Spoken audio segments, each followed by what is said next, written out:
Olá, tudo bem? Seja bem-vindo ao canal Meu Momento com Deus. Nessa ocasião nós teremos mais um estudo guiado. Vamos dar prosseguimento à nossa 11ª semana. Estamos quase concluindo. E eu quero convidar você a permanecer junto e firme até o fim, tá bom? Porque eu creio pela fé que ainda tem muita bênção reservada para mim e para você dentro do Evangelho de João, que inclusive é o alvo do nosso estudo durante todo esse trimestre. Tem sido uma experiência maravilhosa, tá bom? Bom, se você está chegando aqui pela primeira vez, ainda não é inscrito, já considera deixar a tua inscrição, né? Porque todos os dias a gente estuda a palavra de Deus. E eu sei e eu entendo que nem sempre a gente está com aquela vontade toda de estudar a palavra de Deus. Infelizmente, as coisas acontecem assim, por conta da natureza pecaminosa que existe dentro de cada um de nós. Mas eu sei também que se houver uma pessoa com boas intenções, e que esteja ali te animando, te motivando, te trazendo para perto, com certeza a jornada fica mais fácil. E eu quero ser essa pessoa para você. Eu quero ser a pessoa que vai te motivar, que vai te incentivar, que vai te inspirar a ter todos os dias o teu momento com Deus, tá bom? Deixa o teu gostei também, porque é dessa forma que esse vídeo vai alcançar mais pessoas. E se Deus quiser, pela graça de Deus, nós iremos levar o Evangelho a todo mundo em nossa geração, tá bom? Quero convidar você que está comigo para nós fazermos a nossa oração e logo em seguida conhecermos o tema e quais serão os pontos que a gente vai refletir junto hoje no estudo guiado. Vamos orar então? Senhor Deus, estás nos céus, muito obrigado, Pai, por mais uma oportunidade de poder estudar a Tua Santa Palavra. Ela que tem sido o nosso alimento, tem sido a nossa bússola, que tem nos conduzido a cada dia mais para perto de Ti. Nós queremos pela fé, Pai, que o Senhor vai voltar. E quando o Senhor voltar, pelos méritos de Cristo, nós seremos arrebatados e viveremos eternamente junto com o Senhor. Nessa ocasião, envia mais uma vez o Teu Espírito, derrama ele sobre nós, para que ele nos ajude a entender a Tua Palavra, para que ele nos faça lembrar tudo aquilo que já estudamos durante os dias que se passaram e, acima de tudo, para que ele nos aproxime de Ti. Perdoa os nossos pecados, fica conosco. Em nome de Jesus Cristo. Amém. Pois muito bem, o tema de nosso estudo, antes disso, hoje é segunda-feira, né? É sempre a gente sintonizar o dia, segunda-feira, dia 9 de dezembro. E o tema é Jesus e o Pai. Nós vamos estudar hoje exatamente a íntima relação que existe entre o Filho e o Pai. E nós vamos entender um pouquinho mais sobre esse assunto, dentro do contexto de João. Eu separei aqui alguns pontos. Também tem alguns contextos para a gente ler. O primeiro ponto diz assim, ó: fomos criados para desenvolver um relacionamento pessoal com o Senhor.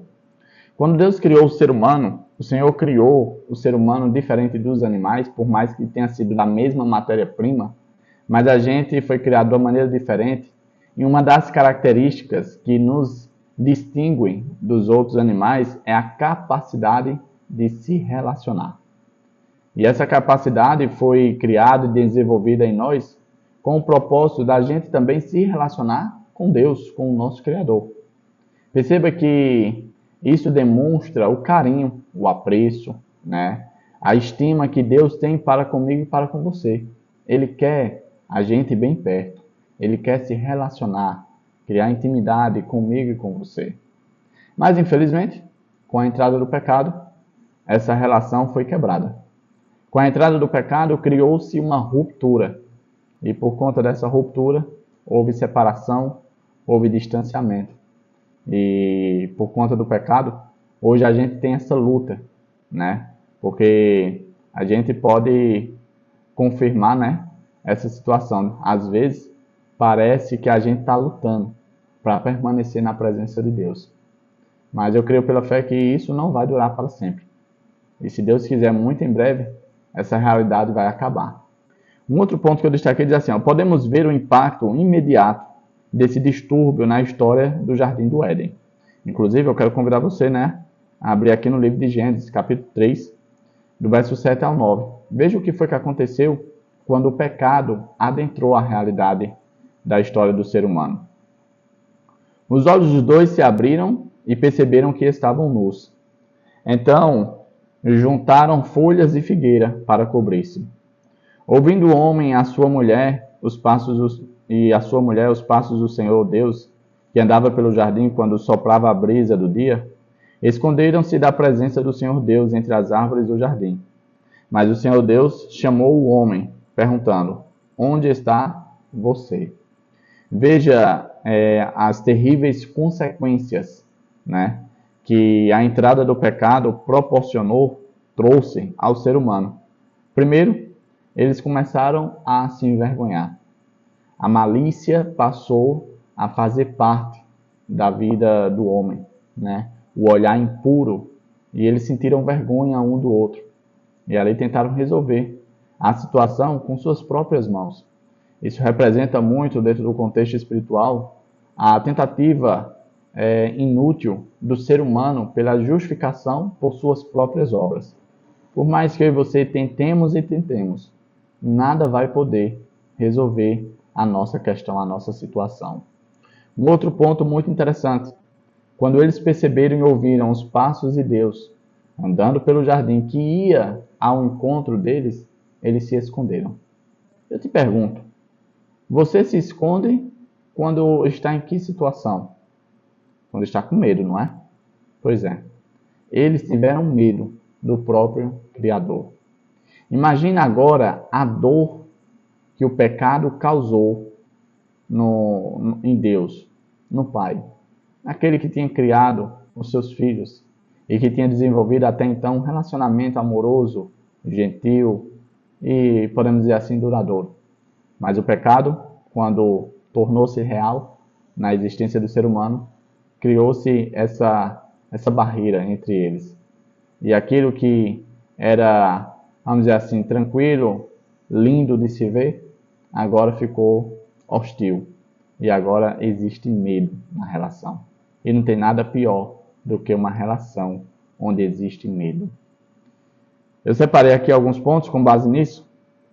E o primeiro ponto diz assim, ó: diante do rompimento causado pelo pecado, a intenção divina era oferecer cura à humanidade, mesmo que ninguém aceitasse o que Deus estava disposto a oferecer. Deus, ele já sabia o que tinha acontecido. Por ele ser onisciente, ele sabe todas as coisas. Às vezes a gente fica se perguntando, se Deus sabia que o ser humano tinha traído a sua confiança, que tinha desobedecido aos seus mandamentos, por que Deus foi atrás do ser humano? Porque isso é o caráter de Deus. Deus, ele não é a pessoa que dá as costas para você nos momentos difíceis da vida. Deus não é aquele tipo de pessoa que, mesmo sendo traído de maneira triste, covarde, ele não vai nos abandonar. Deus, ele foi até o encontro, mesmo sabendo que o casal estaria com medo, envergonhado, estaria experimentando as consequências do pecado. O motivo pelo qual Deus foi atrás do primeiro casal foi exatamente para oferecer cura, redenção, salvação. Existia a possibilidade deles não quererem. Não, deixa para lá, esquece, a gente não quer isso não. Vai viver a sua vida que a gente vai viver a nossa agora. Essa possibilidade era real. Mas mesmo havendo a possibilidade de Deus ser rejeitado, mesmo assim, Deus ainda foi ao encontro deles. Ainda chamou por eles e ainda insistiu com eles. Isso fala muito a respeito do Deus que eu e você buscamos seguir. Um outro ponto. Jesus veio para declarar a glória de Deus, para que o relacionamento rompido fosse restaurado. Pelo menos para os que estivessem dispostos a aceitar, pela fé, os que lhes é oferecido em Cristo Jesus. Com a entrada do pecado, Deus não pôde mais habitar entre os seres criados. A sua santidade, a glória de Deus, não iria permitir esse convívio. Né? O pecado que tinha manchado a beleza da criação, se Deus continuasse na presença, essas pessoas seriam consumidas pela sua glória que é santa, pura e limpa. E aí, criou-se esse distanciamento. Por conta desse distanciamento, as pessoas perderam o referencial de Deus. É tanto que elas perderam até mesmo a maneira como se pronunciava o nome de Deus. E isso tudo foi com o tempo. Esse distanciamento foi tão danoso, tão, vamos dizer assim, destrutivo para esse relacionamento, que uma das 3 pessoas da divindade decidiu aderir à natureza humana. Não apenas com o propósito de derramar graça e redenção por meio do seu sacrifício na cruz, mas com o propósito de revelar o Pai. Com o propósito de mostrar as intenções do Pai. Quem é o Pai? Como é o Pai? Quais são as razões, os sentimentos do Pai? Foi isso que Jesus veio mostrar a primeira vez quando ele veio. Ele veio mostrar que Deus ainda é aquele que está indo ao encontro do seu Filho e que é desejoso por manter uma relação duradoura e eterna. Tem outros contextos aqui que falam, né, da esperança maravilhosa que a gente encontra.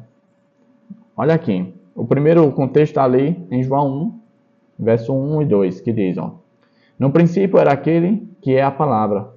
Ele estava com Deus e era Deus. Ele estava com Deus no princípio.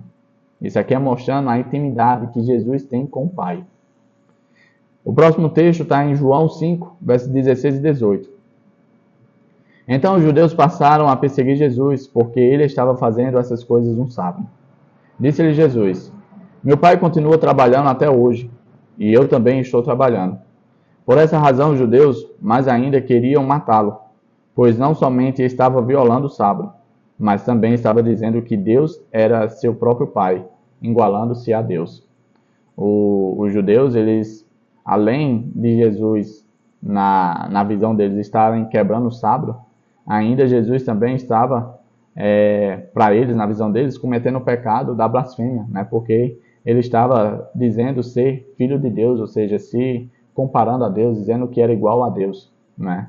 Era essa a ideia que os filhos têm naquele contexto, naquela época. O filho representava o pai, principalmente o filho primogênito, não é? E aí, mais um texto, né, que a gente viu, a íntima conexão em relação que Jesus tinha com o Pai, a ponto dos dois fazerem a mesma coisa no dia de sábado e em qualquer outro dia. João 6, verso 69. Nós cremos e sabemos que és o Santo de Deus. Isso aqui é uma declaração, né, feita ali e apresentada a Jesus. João 10, 10. O ladrão vem apenas para roubar, matar e destruir. Eu vim para que tenham vida e a tenham plenamente. As intenções claras de Deus. João 10, 30. Eu e o Pai somos um. João 20, 28. Disse-lhe Tomé, Senhor meu e Deus meu. E Tomé reconhece, né? Depois que Jesus se apresenta para ele, que ele estava duvidando se de fato Jesus tinha ressuscitado. Aqui Tomé reconhece que Jesus é Senhor e é Deus. Faz parte de uma das 3 pessoas da Trindade. O penúltimo ponto que eu separei do nosso estudo diz assim, em Cristo a vida original, não emprestada, não derivada. E é exatamente essa vida que ele quer oferecer para mim e para você. A vida que hoje nós vivemos não é a vida que ele quer compartilhar conosco. A vida que ele quer nos dar é a vida eterna.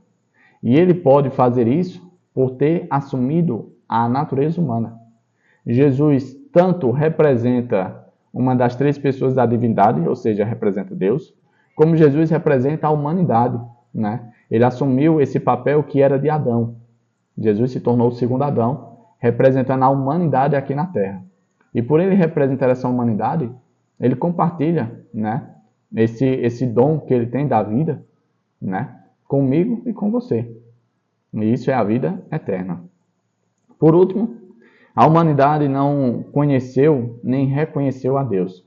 Assim, ele enviou seu único filho para que pudesse ser conhecido. De várias formas, Deus tentou ser reconhecido. Utilizou profetas, utilizou anjos, utilizou até mesmo a pessoa do filho, né?